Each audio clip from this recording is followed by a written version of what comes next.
This is Crypto Core Radio, discussing the ideas, people, and projects building the new digital economy. Get the latest on blockchain technology and cryptocurrency updates with your host, Lutz.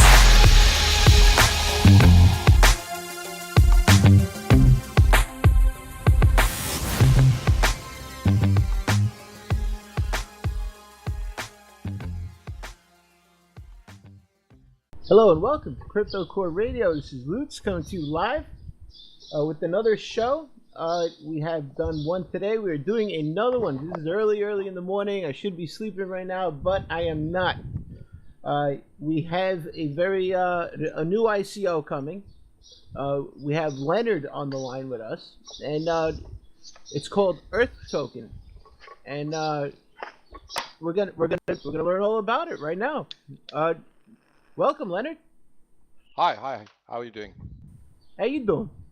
I'm good, thank you. So, where you from? Tell us about yourself. Okay, so the journey for this ICO starts way back in 2008, actually. I'm originally from South Africa, but 10 years ago, my family and I relocated to Mauritius. And at the time, I was running a software incubation company. It was a nice, fairly decent little IT software development company. And life was great, man. New country, new sights, new smells, new sounds, tastes, everything, you know. Until about 14 months in, when the wheels basically came off, when the government here ran a sensitivity campaign with the kids regarding climate change and what was happening. And you know, so often children can actually be a catalyst for change, and in my case, it's very, very true. My youngest son came home and he educated me about what was going on. And oh boy, man, I was shocked. Literally, I just couldn't believe I couldn't believe that the situation had deteriorated so badly that things had got to the state that it got to. And I kid you not, I walked around for 3 days in a total daze. Because every train of thought, every concept, every time I got to an end point, it was, well, what's the point? We're going to kill all life on this planet. So after the initial shock had worn off, I sat back and I started to think about things objectively from a problem-solving perspective. I mean, it's what I do. I've been writing code for 35 odd years. So Nice. Writing code is a problem-solving exercise in itself. So I started to look at this thing and I thought to myself, you know what?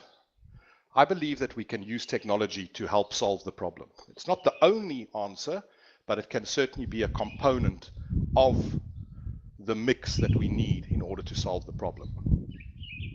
So I started to do research. I researched for about 8 months.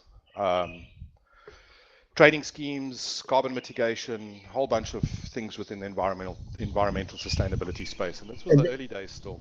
And this is all from the climate change discussion? Is it climate change? This is all from my youngster coming home and saying to me, Dad, you know how bad the state of affairs is in the world today. Have you listened to Lord Christopher Monckton? No, that name is not familiar. Lord Christopher Monckton. If you want to learn more about climate change and the real deal behind it, I would suggest listening to him. But go ahead. I'll link it to you later. Great, I'd like to see that. So anyway, I did my own research in terms of what was going on. And after about 8 months, I'd formulated a concept, a business model. My team and I had designed a platform. We'd built a minimum viable product. And I phoned my business partner in an IT company and I said, I got good news and I got bad news. The bad news is we're closing the IT company. The good news is, and I told him the story of what had happened over the last few months with me and the journey I'd been on and what I decided that we should be doing. And from the very first moment that I said it to him and he understood what the whole thing was about, he was fully behind it. So in 2009, we incorporated the legal entity. And we started to take our first product out into the market, which is a carbon mitigation solution. I don't know how familiar the listeners or yourself is with carbon mitigation as a concept. Okay, go ahead. I know a little. Go ahead. Okay, so the thing that struck me when I looked at environmental impact mitigation was that typically what happens is companies use something like the greenhouse gas protocol to determine what their macro footprint is. And then it comes up with a number. And they're able to go out into the market and purchase an internationally recognized tradable instrument called a carbon credit from a company that's produced a positive impact in the environment. The easiest way to explain it would be to look at the agroforestry projects, because this is something most people can readily understand. Plants are natural carbon sinks. Right, they Breathe in clean the air. oxygen. Excuse me? They clean the air. NASA uses aloe plants within NASA to clean the air. That carbon capture thing you were talking about, that's when they actually, instead of releasing the those factories that release all that smoke into the air, that black smoke, they actually capture that smoke, and I forgot what they do with it, but they don't release it into the atmosphere. Yes. Maybe if you wouldn't mind, give me the latitude. Let me take a step right back here. Let's actually go back to the very beginning. Let's understand what the root cause is. And I also want to make a bit of a controversial statement and say it's actually relevant whether human-induced climate change is real or not. I'd like to make that statement up front. I'll substantiate it later. Okay. Let's go right back to the beginning. Let's understand the ecosystem that we live within. On the planet, we have this thing called the greenhouse gas effect. And it is not a nasty or dangerous thing. It is an absolute necessity for life on this planet.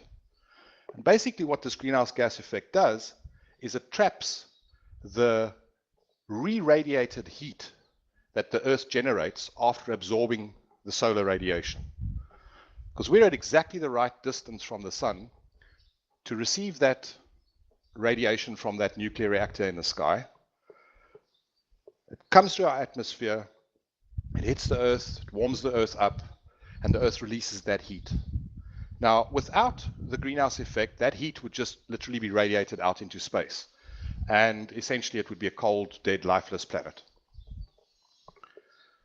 In our atmosphere, we have these things called greenhouse gases. And what they do is they prevent some of that re-radiated heat to go out into space, and they redirect it back to the Earth. And this is what warms the near surface temperature of the Earth and essentially creates the climate that we need to sustain all life on this planet.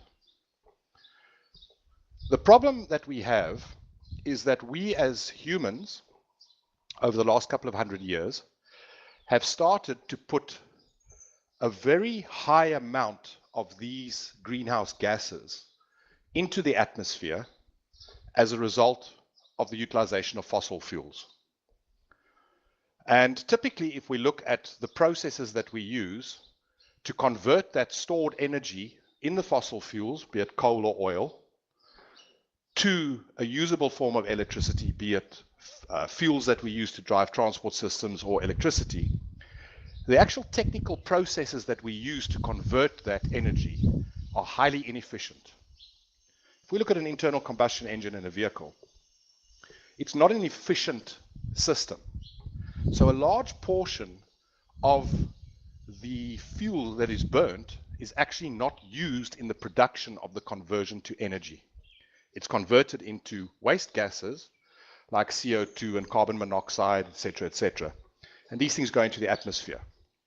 So the net effect has been that the equilibrium in terms of the greenhouse gases in the atmosphere is being disturbed because we are putting an inordinate amount of these things into the atmosphere, which is now causing more of this re-radiated heat that's going out into the atmosphere to be redirected back to the Earth. Ergo, the near surface temperature of the Earth is heating up. That's conceptually a climate change 101 in terms of what is the core problem. Now, it is a lot more complex than that, but that is the very basic principle of it. Right, but like you said, it is controversial. I could say other things about that, but it is something that is getting a very political at the moment. So what is your solution with your? Is it called Earthcoin? Well, I think this is the problem. I think you've just hit on exactly the core problem. The issue of human impact on the environment, specifically when it relates to climate change, has become politicized, and it's now in the realm of rhetoric, activism.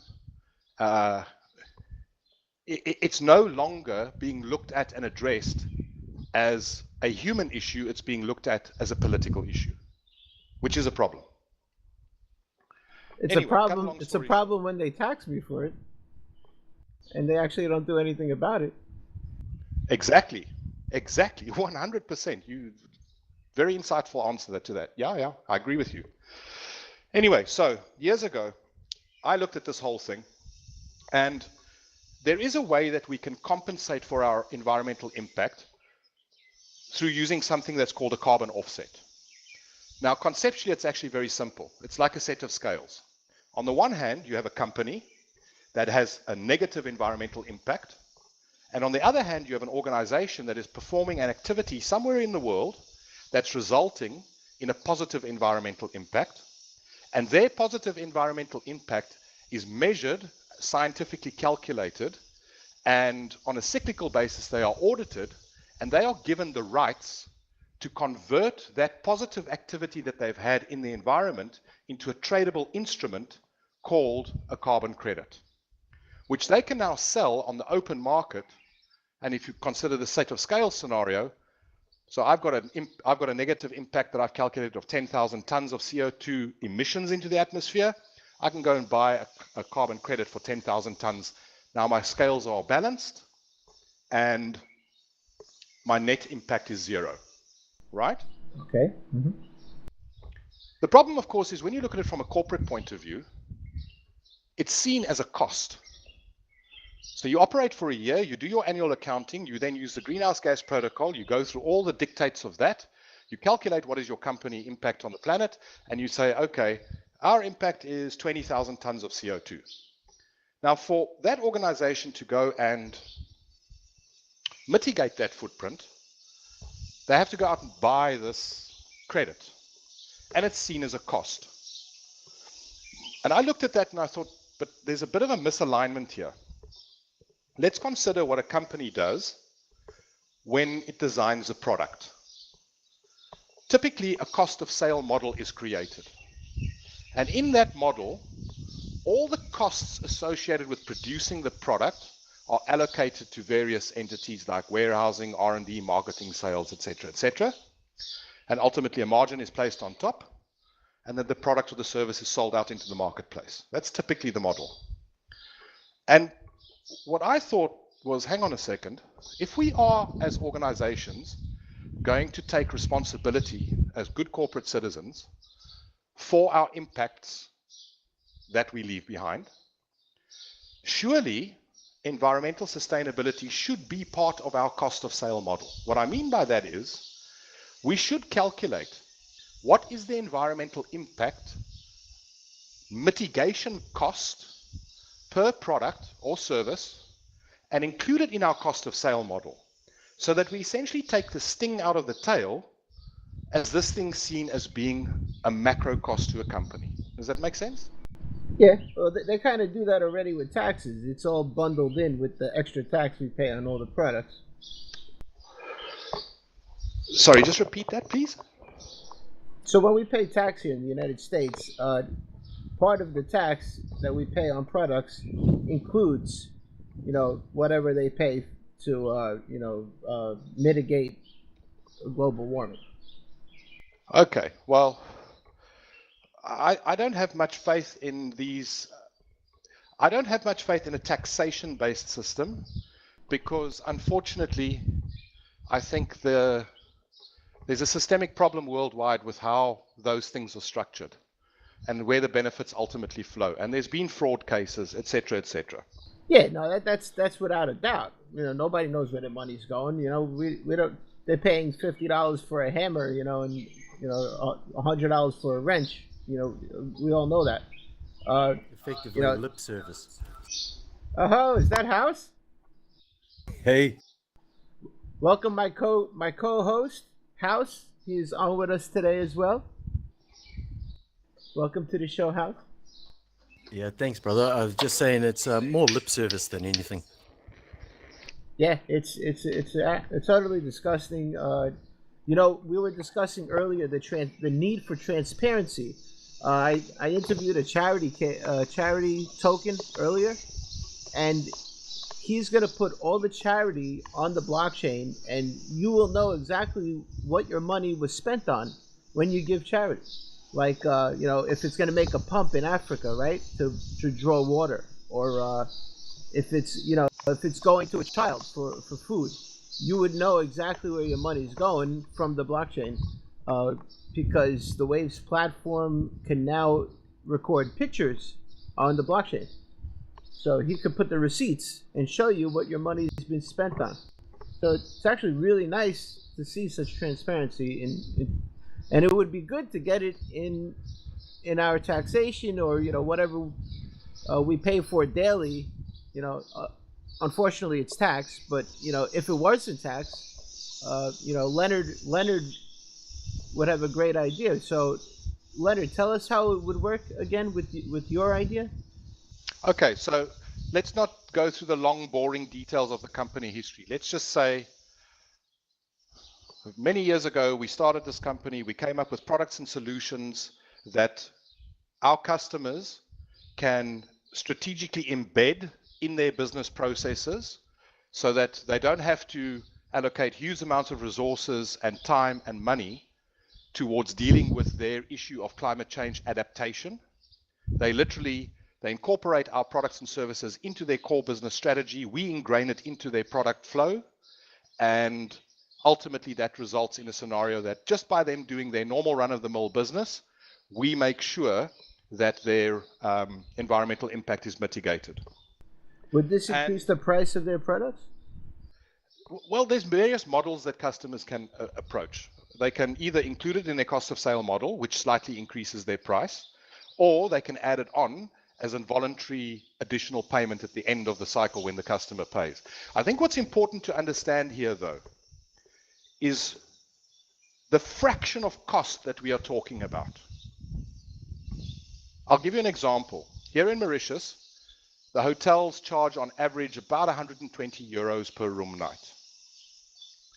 The actual financial cost of mitigation is around about 45 cents, euro cents. So it's less than 0.5%. But let's understand, inside that 45 cents is an entire host of services that we provide to our customer, including things like physical energy monitoring points to help them identify opportunities for electricity consumption reduction, power factor correction, etc., etc. So it's a whole shrink wrap service.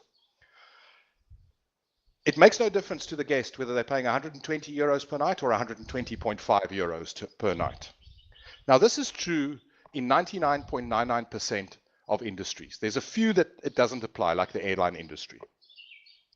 So anyway, so we built this carbon mitigation model, and way back in 2009, we pioneered the principle of using a digital representation of a natural asset that can be incorporated into a business process to compensate for negative environmental impact. We then carried on. We developed another product which is aimed at high volume fuel users called climate neutral fuel. I'm not going to go into the full details of that, but again, specifically aimed at high volume fuel consumers to reduce cost and mitigate environmental impact. And we've worked on building waste to energy solutions where we can take waste material, convert that to a synthetic gas, and then use that synthetic gas to generate clean energy or generate a clean fuel. So this is way back when. About a year ago, we decided to rebuild our core carbon mitigation platform, and I made the decision to build it onto a blockchain-based solution because it is the natural evolution for us as a business to have that platform blockchain enabled. Transparency, security, no double spend, etc., etc.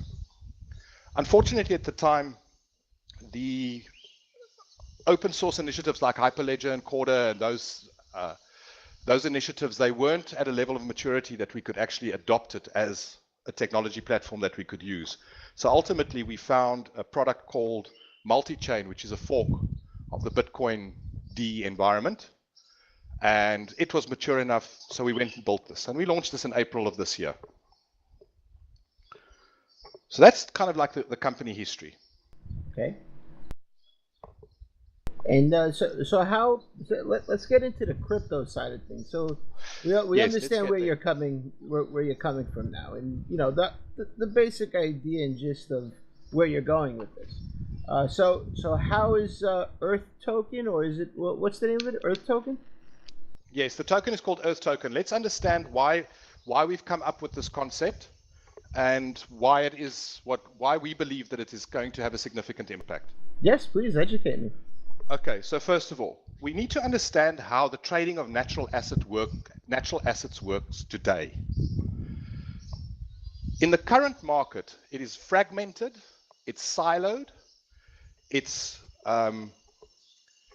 controlled by a few core players, it's non-inclusive, the barriers of entry are high, the process is extremely inefficient, and there's lots of middlemen and lots of cost layering that takes place within the current market. So if you're a supplier, if you're the creator of a natural asset, like let's take, for example, the Kariba Red project in Zimbabwe, they are typically locked into a complex, old way of doing things in terms of moving that product that they create, which is this climate credit, into the market.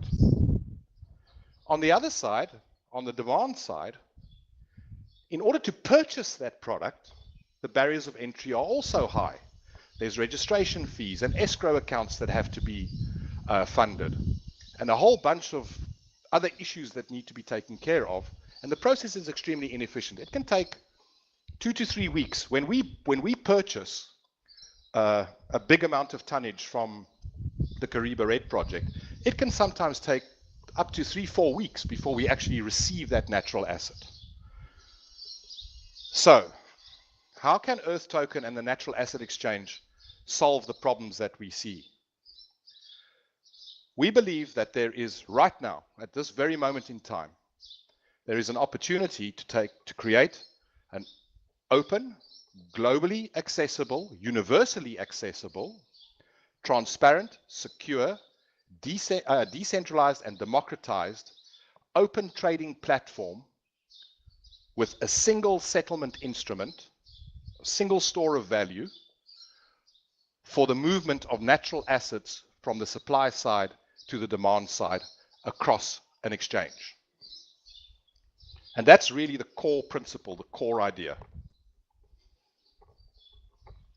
Wow. I mean, I really don't understand what you just said. House, you got anything on that?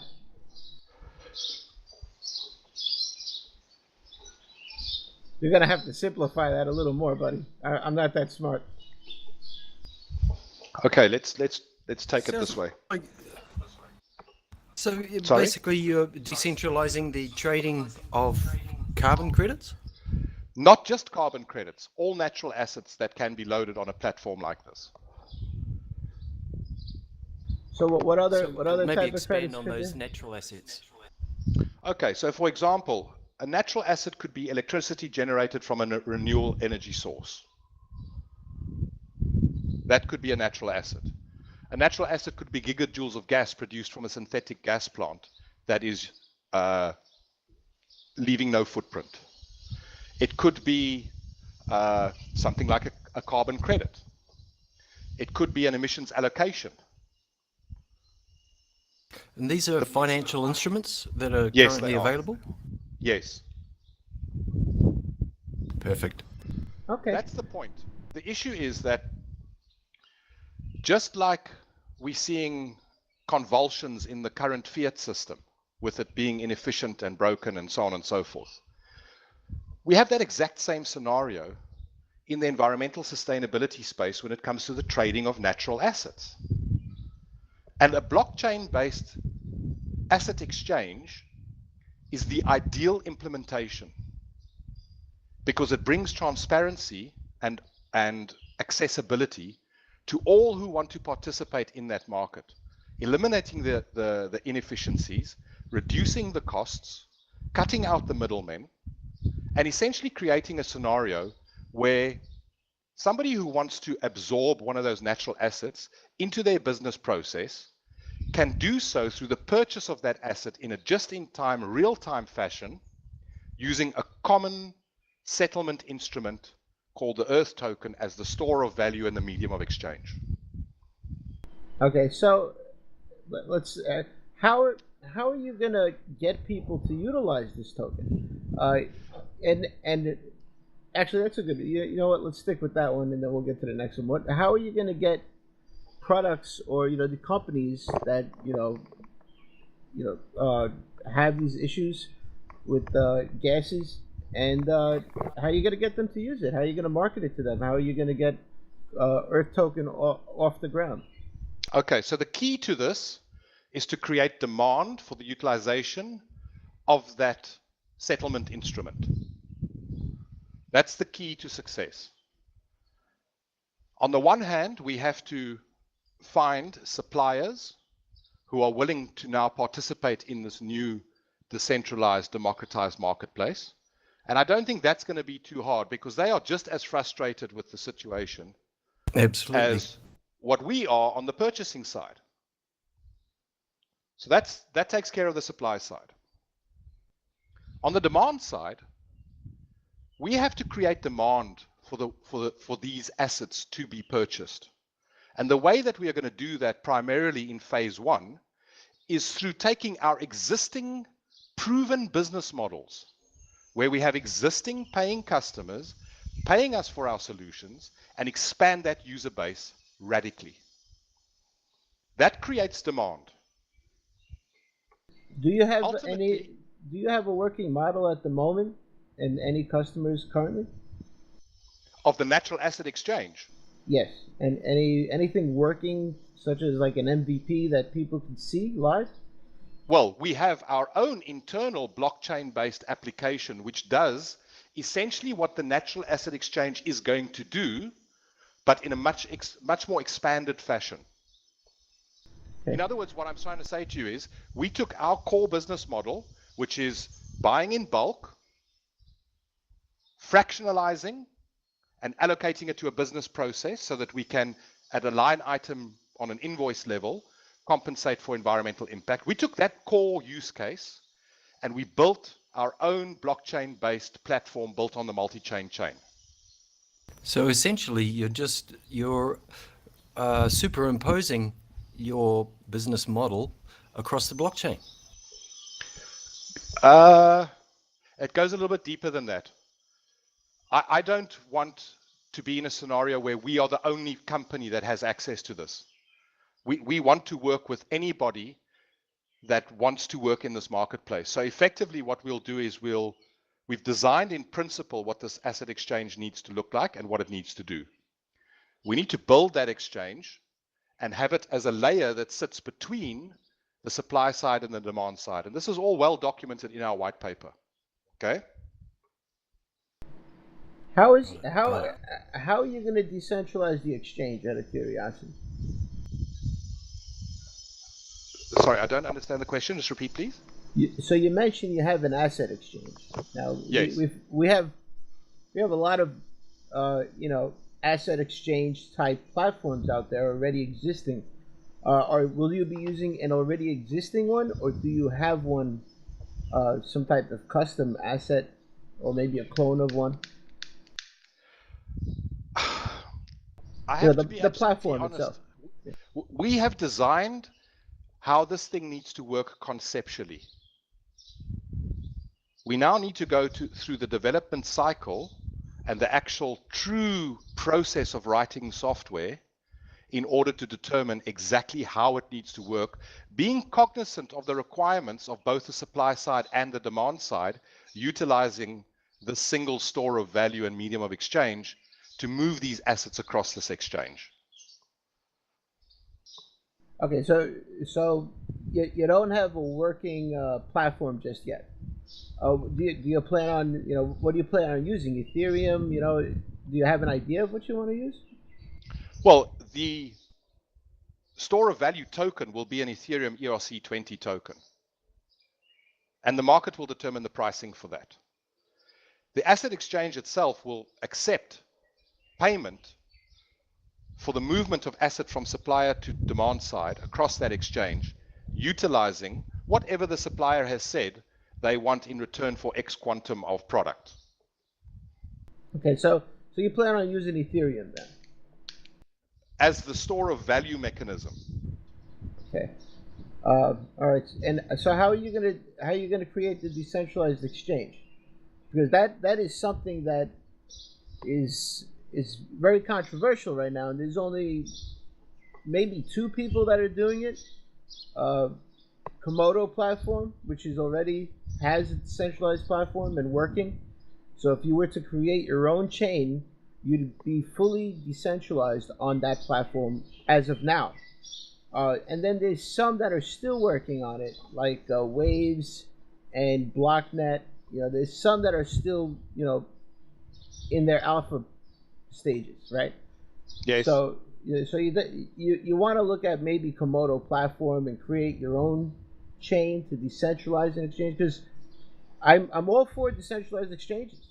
And when you said that, it kind of rang a bell in my ear, because I've been here for a long time and I've been hearing, oh, we're going to have a decentralized exchange for a very long time. The question is, how are you going to do it? Well, the absolute honest answer is we still have to decide exactly how that's going to work. Okay. It sounds like I think the fundamental point is this. We have a deep competency in terms of building applications. We build all our own stuff. We've built a number of products over the years. We understand how the software development cycle works in terms of creating applications and taking them through product maturity and maintenance. We have a working production implemented blockchain based carbon asset transfer solution that we've built for our own in-house requirements. So we have competency at that level. That's good. Okay. We need to understand through consultation with suppliers and using ourselves as a demand side use case, we have to create an environment that is cognizant of the requirements of both sides of the fence. And only once we've done the requirements analysis will we truly be able to understand what is the technical specification that we need to fulfill. Once we have that, we can start looking at platform analysis, etc., etc.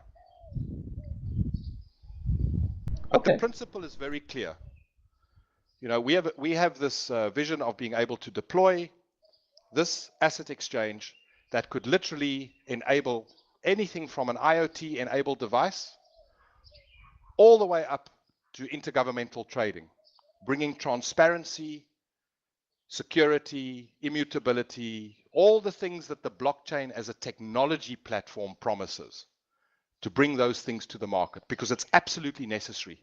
If we are going to create a transparent environment that individuals and corporates have faith and trust in terms of the utilization of natural assets in their businesses and in their daily lives, it has to be transparent. Oh, yes, and I agree with that completely. Transparent and decentralized, so nobody can shut it down. Exactly. Okay. Oh, so yeah, it sounds like you have a great business idea. Is there any place people could go to take a look at, any work you guys have accomplished? Any websites? Yes. Yes, absolutely. We have our core company website, which is impactchoice.com, but I wouldn't want to push people in that direction. I would prefer if they went and looked at our Earth Token site. It's earth-token.com. Okay. Earth-token. On that website, you will find links to white paper, team profiles, social media channels, everything that is expected of us to have in place in terms of being able to run an initial coin offering or a token sale. Okay. And so this is an ICO. Tell us about your token sale. How's that going to work? So we will be launching the pre-sale on the 23rd of October. That'll run for a week. And then the actual public sale will start a week later, and it'll run for 3 weeks. Okay. We've built our own token sale platform because we have the technical capability and skills to do it. So we just did that. And we're using what's called a submarine send system, where each transaction gets its own allocated target address for payment receipt. Okay. That's cool. So your customers are going to be, corporate customers, right? That'll be utilizing your token as, a means of, this global climate change mitigation. But what is the incentive for normal people like me to invest in it? Okay, so I want to just make one point of correction. It's not about climate change.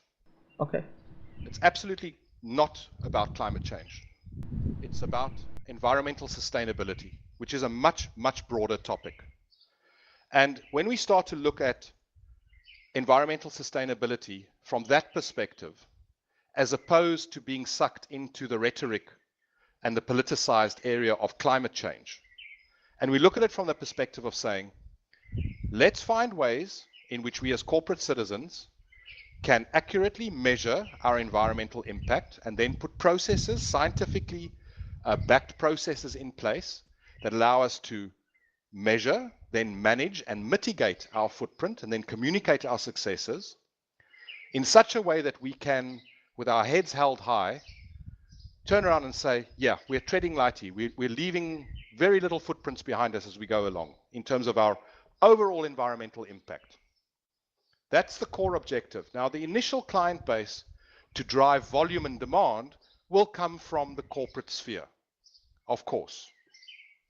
Over time, however, we have a vision of being able to make it more inclusive so that individuals and home users and eventually IoT devices will be able to participate in this marketplace and compensate for their environmental impact, because they now know what they are doing is transparent, it's real, it's measurable. That's the idea. Okay, it's great. It seems like a good idea. Why would I use it? Tell me what my interest would be in Earth Token. Like, why would I use it, and how would I use it? Well, I guess at the one level, you would acquire Earth tokens in order for them to see the natural rise in value of that store of value token, and ultimately participate in the market by generating wealth as a result of the token value increasing over time as its utility is utilized across this exchange and there's more demand for it. I guess that's the one use case. The other use case is where individuals or corporations see the opportunity here to acquire this currency, which is going to be utilized as the medium of exchange and the store of value for the acquisition of these natural assets across this exchange. And then they, in turn, over time, will utilize that currency to reduce or mitigate their environmental impact. Right. I'm just wondering how a normal person would mitigate their environmental impact. How would a normal? I can see how the businesses would do it, right? But how would somebody like me help out by mitigating my environmental impact? Well, eventually, how would that work? Eventually on the asset exchange, there will be the ability for you as an individual user to create a profile, register, subscribe to a service, however that ultimately is designed, along with all the tool sets necessary to simplify the process of environmental impact calculation, and then provide the solution whereby once we've measured, we can now mitigate. All right. So there's possibilities in the future for different types of environmental mitigations. Okay. So, but none that we know of at the moment. But it could be Wi-Fi. It could be reducing Wi-Fi, right? Using less electricity, stuff like that. Okay. So uh, let's get to Well, transparency. sorry, it's actually quite simple, if I'm honest with you. A lot of people make this issue of calculation of what is my environmental impact in terms of CO2 equivalent terms. They make it a very complicated thing, and I guess that's because of what consultants do. But in principle, it's actually very simple. If I look at an individual household, it comes down to two key factors. How much electricity do you use and how much fuel do you burn? Those are the key factors. Right. And a lot of automobile companies are doing the same thing to sell more cars. It's a common thing, in sales. They're using it as a tactic, so people could, reduce their carbon footprint, right, as they would say. Yeah. So it's common. It's a popular idea. That's for sure. I think the big thing that's got my goat over the years is how difficult and exclusive the club is that is controlling this market. And it's time for change. Just Yeah, as we well, see just as we see Bitcoin disrupting the fiat environment, I think it's absolutely necessary that we create a disruptive platform that can now, given the fact of where we are at in terms of blockchain maturity, transform that industry. You see, right up until now, my take on it is that a lot of the ICOs, this is something that makes us a bit different. A lot of the ICOs to date have focused on core technology that is there to improve the blockchain ecosystem, if that makes sense. yeah, it does. Uh, sounds like Right? sounds like a great idea, and sounds like, if you put you put your all into it, you're definitely gonna have a great platform for the environmental mitigation, uh, the risks. So Yeah. so at this point, let's get to transparency. Yep. How are you gonna structure your ICO, and when people buy your tokens, will it go into some type of escrow where people could actually see where it's going and where money's getting spent? Okay. So during the token sale, the proceeds will go to company-controlled multi-sig wallets. Okay. Okay. We're going to issue a maximum of 1 billion tokens. Now, the question is, why so many? Well, let's understand that the natural asset or the natural capital asset market is estimated to be worth in excess of $120 trillion. We therefore need a unit of a medium of exchange, a store of value, a unit of account that is humanly usable. We can't be transacting across this exchange in 0.0000001 levels. That's just not going to make sense. Yeah, no, I totally understand it. I honestly would never ask you that question, because no matter how many units you create, it's always going to have it's not going to affect the price level at all. Yeah. So that really doesn't matter. Uh, what does matter is how you're going to do it. So there's not going to be a third party. It's going to be company controlled, the escrow. Yes. Well, the thing is, we're an established business with an established, competent management team. Okay. We're not youngsters out the gate with an idea written on the back of a piece of paper that we want to execute. Well, I've had a lot of people on the show that claim the same thing, and then it doesn't end up too good. But are you guys like? Do you have an LLC? Is there a company? Let's people talk about can our look up? corporate structure. Let's talk Yes. about our corporate structure. We're incorporated on the island of Mauritius, which is on the whitelist in terms of financial services. They have, in this country for the last, 15, 20 years, been working towards creating this country or positioning this country as a financial hub, as a gateway between Asia and Africa. So we're incorporated under what's called a global category 1 business, which requires us to provide quarterly reporting to the Financial Services Commission, and it requires us to perform mandatory third-party audits performed by a list of any of the recognized auditing firms on the country, in the country. In addition to that, our actual secretarial services and company structure by law has to be managed by what's called a management company. So that's our corporate structure. And we've got one of the top management companies that has been managing our affairs since 2009. We've got a very reputable audit firm that does our audits, and our management company takes care of our quarterly Financial Services Commission reporting that we have to do by law. Okay. All right, so it sounds like you have a professional business in place already, which increases trust levels. That's why I asked these questions. This isn't a money grab game. This is an opportunity to create a network effect across the planet with like-minded individuals who truly understand, or hopefully truly understand, that we have an opportunity here to disrupt a critically important market in order to bring environmental sustainability into the mainstream so that we can actually move forward with a solid environment that's transparent and open and allows us to legitimately compensate for our environmental impact as individuals, devices, governments, corporates, etc., etc. All right, very cool, very cool. So that, like I was saying, that I ask you these questions, I don't want you to see it as an interrogation. This is just people. Fine. This is what investors want to know. It brings up your trust level a lot, knowing that you're an established business. So it's good. It's nice to know that. Do you have some type of community or forum or any community yet, like a Slack or Discord or Telegram? Yeah. We're on Medium, we're on Facebook, we're on Twitter, we're on Reddit, we're on Bitcoin Talk, we're on Slack, we're on Kakao Talk.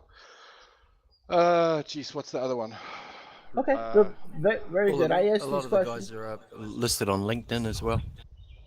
Yeah, and obviously we have our own personal profiles on LinkedIn. That's an essential requirement. And I mean, we've been LinkedIn users not for the sake of this ICO. We've been LinkedIn users for years because LinkedIn used to be a really, really good business connection platform. Yep. So it's very important for VCs out there to know that you have community engagement. That they want to see that. It's very important. Any advisors on your team, like advising you? What blockchains to use? Things such as this. We have an internal team of advisors which are our own contacts. We don't have a big name crypto person like a Simon Dixon or something like that. We do, however, have somebody on that's advising us on our advisory board that is quite knowledgeable in terms of the blockchain industry and the ICO space. It's a gentleman from a company called Hypercube. They produce videos. I mean, their videos have helped raise hundreds of millions. And he's been very influential in terms of assisting us. And then I do actually have, as my own personal mentor, I do have an individual who I, for privacy reasons, cannot name. But he ran his own ICO with his own company earlier this year. And he has agreed to assist and mentor me in a personal capacity as we go through this, because it's a very, very difficult thing, this ICO space. Anybody thinks it's easy, it's definitely not. Okay, very, very good. Also, do you know of any competition that you might have to compete with out there?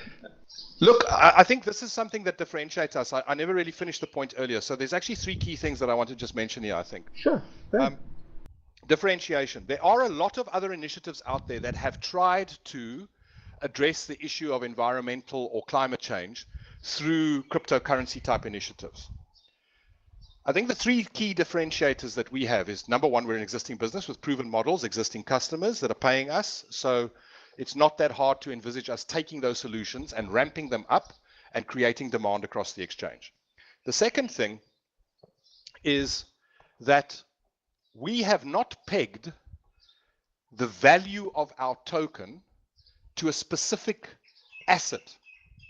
like a carbon credit or a carbon project, similar to how fiat used to be, backed by gold. And the reason we didn't do that was specifically to ensure that we get a market-driven, in terms of value, instrument or medium of exchange, currency that can be used across this platform. Okay? Okay. And the third thing has completely slipped my mind, unfortunately. All right, that's all right. I mean, you've been going pretty strong. I mean, I've been hammering you quite. I kind of dumbed myself down a little bit just to get people out there to understand it when they listen to this. So, Of course. Hey man, I'm human. Hey, we make mistakes. You sound like a very intelligent person, and if you started talking to my mother, she would be like, what language is this guy talking? Well, that's actually funny that you mentioned that, because I can remember way back in 2009, I would walk into corporates and I would start to tell them this story about why they need to get on board and what they need to be doing.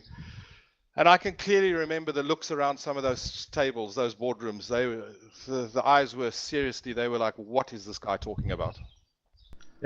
So you have 1 billion coins, right? Are any of them going to be put aside towards marketing and education? Yes, essentially we're doing a split. It's a 60-40 split, and 60% will be sold during the token sale, and 40% will be held back. Part of that is to obviously pay for service providers during the ICO process, and then there's a big block that's being held back for liquidity. Wow, that's a lot. That's quite a bit. You don't think that's a little too much for it? We can't afford, and I'm no economist, so if I don't get something right here, don't shoot me to death, because I'm not an economist, I'm not a financial guy, I'm a technical guy. Gotcha. The way it's been explained to me is that we can't afford to have a scenario where all our tokens are locked up in institutional investment or in personal investments, and then we have no liquidity for our market for people to be able to actually trade. Okay. No, you know what? This is exactly like another token you should look into. It's called Incent. So half of the tokens are used as sort of a bubble, right?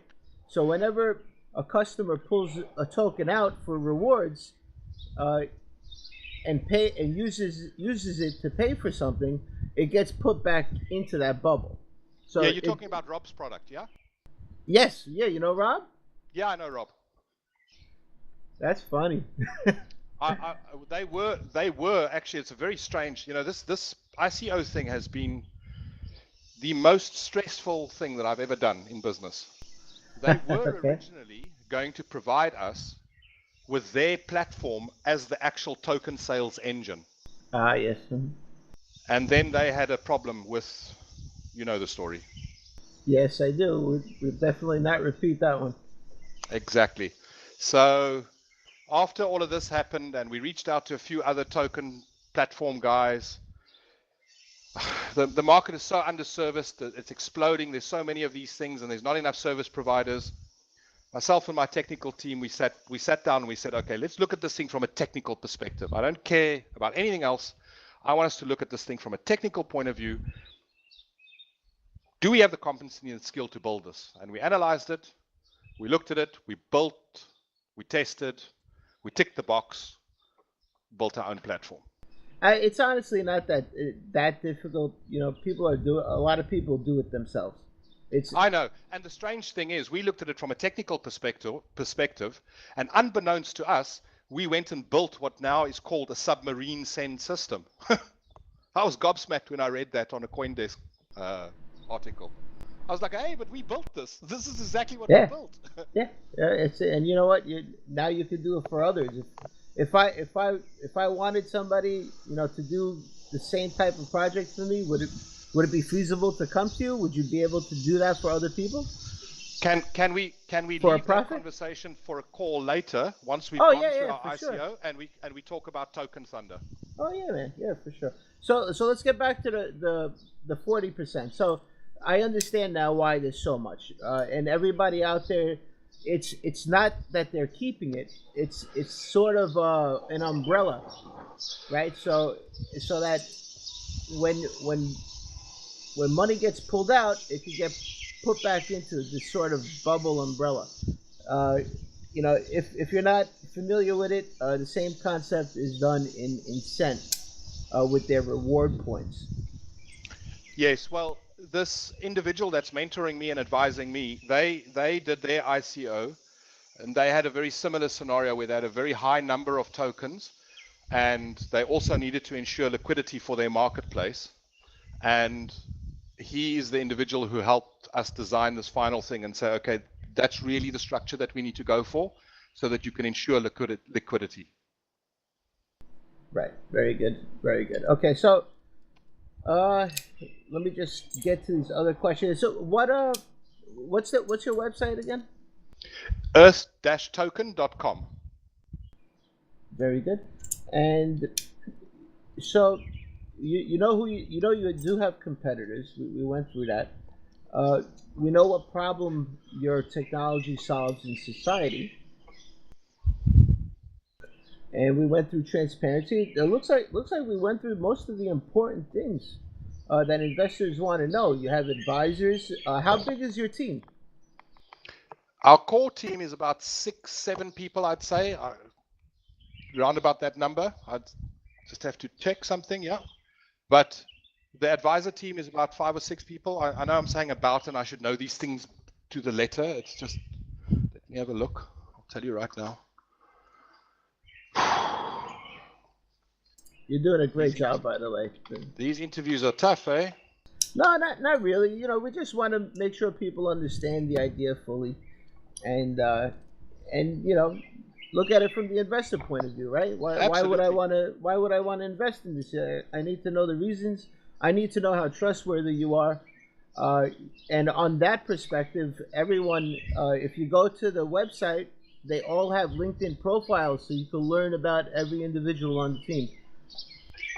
Correct. That's on our website. We spent the whole day yesterday shooting videos. That's very important. When people come to me and I see a website and they just have, team members and their little basic introduction, it's not enough. You need a LinkedIn profile. In the corporate world, people who hire people look for their LinkedIn profiles. It's the most important thing to have. Yes. Well, excuse me. All of that's on our website, easily accessible. We spent the whole day yesterday shooting Q&A type videos. They're in post-production now. Very good. Hopefully they'll be up within, the foreseeable future, the next week or so. There's a lot of work that goes into ensuring that it's properly done. So they're in post-production now, and then those videos I think would also help people get a sense for what it is that we're talking about, and because we try to condense the concepts into 1 or 2 minute clips that really get specific messages across. Right, and we'll go over that. YouTube is very important, along with putting it on a lot of Asian sites. We'll get to that later, though. But you did a great job. So the token sale starts when? 23rd of October.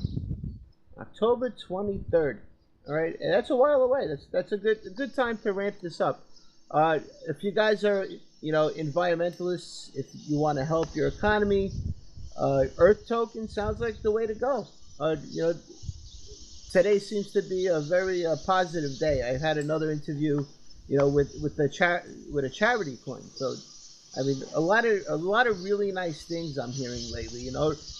The last month or so, I've been hearing a lot of different types of convoluted schemes. We're partnering with this guy and we're partnering with the government, right? And I really, it's not very impressive, honestly.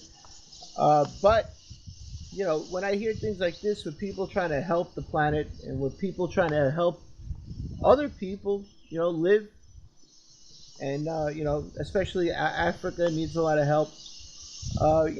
It's a really nice thing. It's a really nice thing, and I'm proud of what you're doing, Leonard. That's really nice what you're doing. And Thank you. I'm humbled by that compliment. I really am. it's really, and the fact that you have the know-how to measure, with all those tools you were mentioning earlier. I don't even know what they're called, but that's really good. That's really nice stuff, man. I was glad to have you on today. You did a great job. Is there anything you would like to add to the end of this interview? I'd like to say that if people are interested and they want to try and really get a sense for what it is that we want to achieve, I'd ask them to please go to the website and download the white paper. Okay, and they have an established white paper. I should have asked you that. Very good. This was a pretty ASAP interview. That's why we're here. I'm up early in the morning here, and I mean, we got you on, and we'll continue working with you, and I hope you come back on very soon, especially before the interview, because there's still plenty of time, and we could see how it's going, and you could come up and fill in the blanks, like the platform you're going to be using and how that'll work, right? And the thing that I'd like to say this. When we started this process, a lot of people are focused on the here and the now, which is this actual execution of the ICO. Which, yes, it's critical. The bootstrapping of the capital is the go-to thing that turns the switch on this thing. But I'm very, very focused on the deliverability that has to start taking place come January, February next year. And I'm not going to make mistakes with this because it's too important. And I'm not going to make comments or make predictions on how and where and why we will be using certain technologies, when, in all honesty, I need the time and the latitude with my team to analyze this thing properly so that we do build the right platform. yes, Building and a half-assed thing just because we made a statement, that's not the way it's going to work. It can't work like that. I wouldn't expect anything less from you. Can I just mention, Leonard, that obviously we've seen a massive kickback from centralized, let's say, bankers, I guess, at the end of the day, central banking, really kicking back on disrupting their business models. Looks to me like this is exactly the same thing. Yes, well, this is the problem that you have when you have a systemically corrupt environment. Yes, indeed. So my question really is, has the team thought about the potential ramifications? What kind of hurdles you're going to come up against? Have you looked at that from a legal point of view? I think we're actually in a very fortunate position when it comes to that, because we have the ability to create capacity and grow demand outside of any governmental interference. What I mean by that is we have the ability to go to any corporate anywhere in the world today and explain to them the strategic nature of adoption of environmental sustainability into their core business processes, provide them with a frictionless solution for them to get on board, totally above board and legitimate, and there is nothing that anybody can do to stop us. Absolutely nothing. That's fantastic.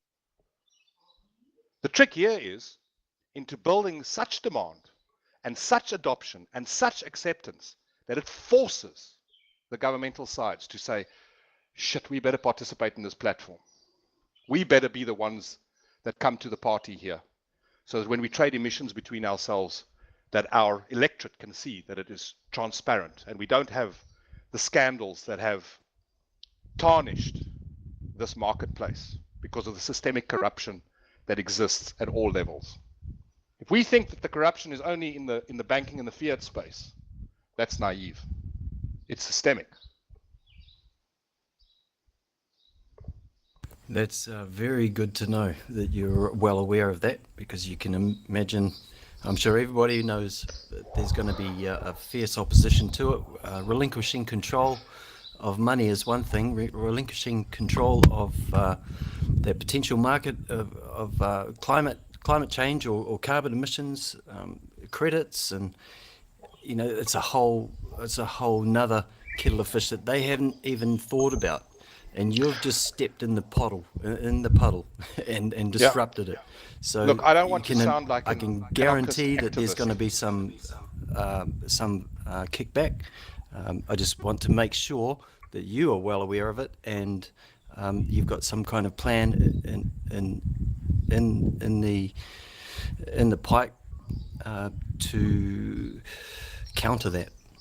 Look, we're very well aware of what's at stake here. And I don't mean to sound like an activist or a hacktivist or an anarchist or anything like that, but I think there's a much deeper thing that's going on at the moment. We're in a situation globally where we're starting to break down the barriers of personal sovereignty. Bitcoin is breaking that barrier in terms of personal financial sovereignty. And we see what's happening. And there is pushback, and it's expected, because the existing powers that be and the existing environment is not going to just let it go without a fight. And I think we're going to see more and more disruption in more and more industries as companies like ourselves in other market spheres come to realize the power of what blockchain technology can bring, and how, if they transform real world business cases into decentralized, universally, globally accessible, transparent, secure platforms, I think we're going to see more and more of that happening. We just got to keep fighting the good fight, mate. That's all. 100%, absolutely. I think you're onto a winner here. I'm very excited about what you're doing. This could potentially, again, change the world, just like we've done with currency. You know, way back in 2008, when my son taught me about what was going on, and I made my own conclusions, and this is something that's very important. I think people have become sucked into this politicized issue of climate change and environmental sustainability and so on and so forth. I think everybody's got to make up their own mind. And you have this immensely powerful analytical tool in your head called the brain, which has the ability to assimilate incredibly vast amounts of data and make an inference and come to a conclusion and make a decision on your own. And I think people should apply that principle when it comes to something as important as this. For me personally, way back when, I came to my conclusions, I made my decision.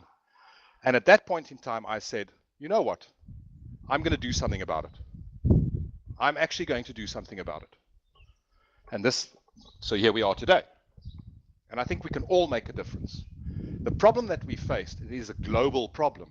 So people feel marginalized, and they feel that their individual contribution, however small and positive it may be, is worthless and meaningless in the greater context of things.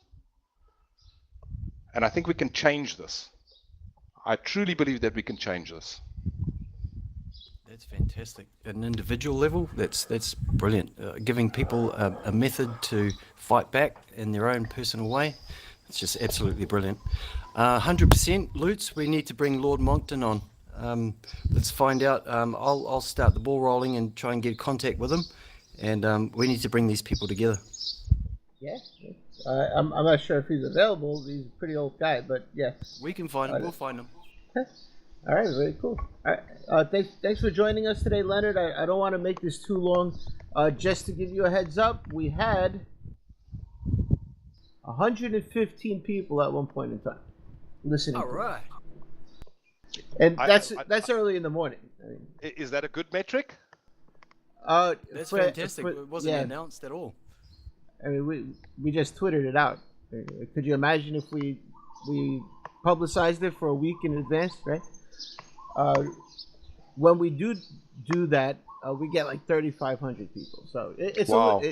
So it's a tad bit low, but you got to think that we didn't even announce it.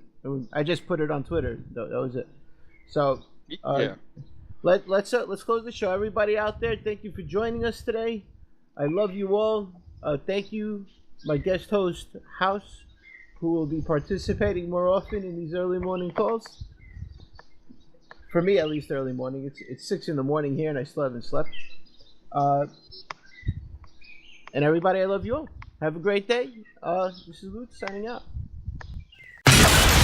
This is Crypto Core Radio, discussing the ideas, people, and projects building the new digital economy.